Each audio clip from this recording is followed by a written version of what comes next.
Hello, my name is Alex So, and today I will be presenting a rehabilitation protocol for pectoralis major repairs. First and foremost, the first thing we're going to discuss is the injury and illness prevention and wellness promotion. We're going to use an implementation of preventative diagnostics and baselines. So the first thing we could use is probably a functional movement screen FMS number 4 for shoulder mobility to test it. Uh, Next thing we can look at is the Apley scratch test, again looking at mobility of the shoulders. We can also assess the tightness of the pec major and minor, and then we can also do an overall postural assessment of the patient.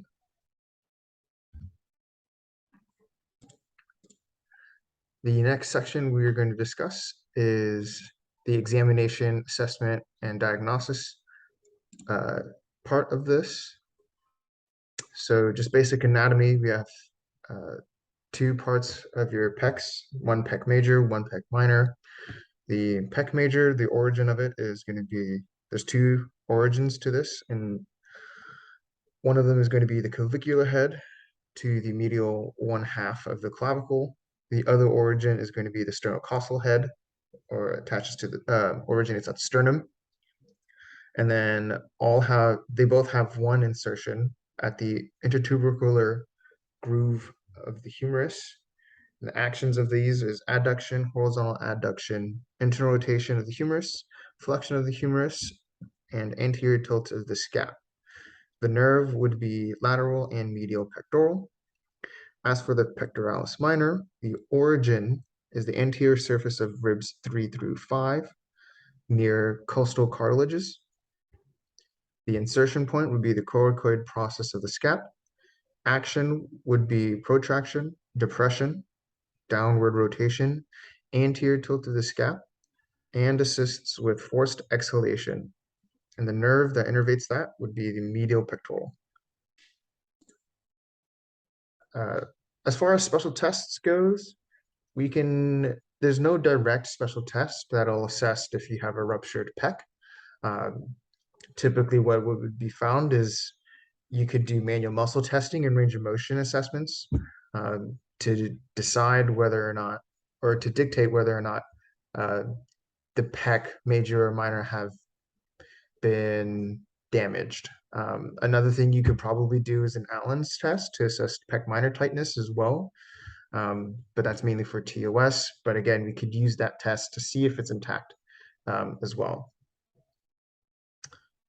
Diagnosis of the pathology. There's going to be some obvious deformity, bruising and swelling in the front part of their shoulder, limited range of motion for the shoulder as well, pain in the front part of the shoulder, and then the ultimate determining factor is using an MRI to see the extent of the rupture. And there's either a partial or a complete tear. Some things that a pec major rupture could also be viewed as is a rupture of the long head biceps tendon, a shoulder dislocation, proximal humerus fracture, and a rotator cuff tendon tear. Moving on to the next section, immediate and emergency care.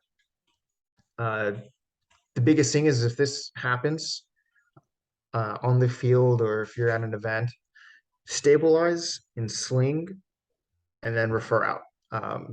Oftentimes, whether or not if it's a partial or a complete, we need to go get that MRI scan, especially if you suspect it.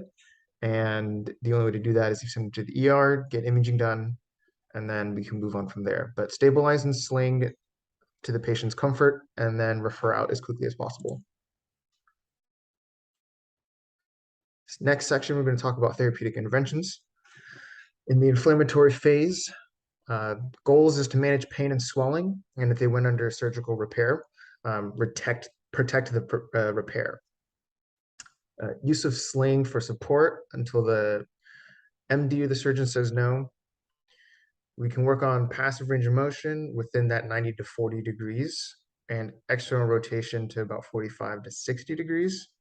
And as far as strength and conditioning in the first phases, In the first phase, light three-way isometrics, scapular retraction, and then a little bit of bent over rows, no resistance at all. And then we can progress from there to do some light banded rows with a little bit of resisted external rotation. In the next phase, in the fibroblastic repair phase, the goals would be progress to overhead range of motion, normalize joint mobilizations, enhance upper extremity strength, no sling, hopefully. And then as far as strength and conditioning goes, we can start incorporating resisted rows, shoulder extensions, external, internal isometrics. We can do light resisted internal rotations as we move on, resisted, and then we can start incorporating resisted biceps and triceps. And then we can start actually working on the cardiovascular, so we can initiate some jogging and some sprinting. In the next phase, the maturation and remodeling phase, goals would be to introduce plyometrics and power movements alongside continued strengthening of the upper body.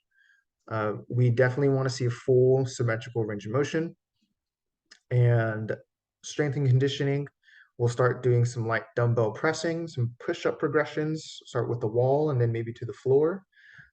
Just work on slowly adding some weight-bearing movements. Then we can do some trampoline ball tosses as well. We have full resisted upper body strengthening, and then we can also focus on full lower extremity strengthening, plyometrics, and agility as well. In the last phase, the return to activity phase, goals is to initiate sport-specific activity and return to play protocols.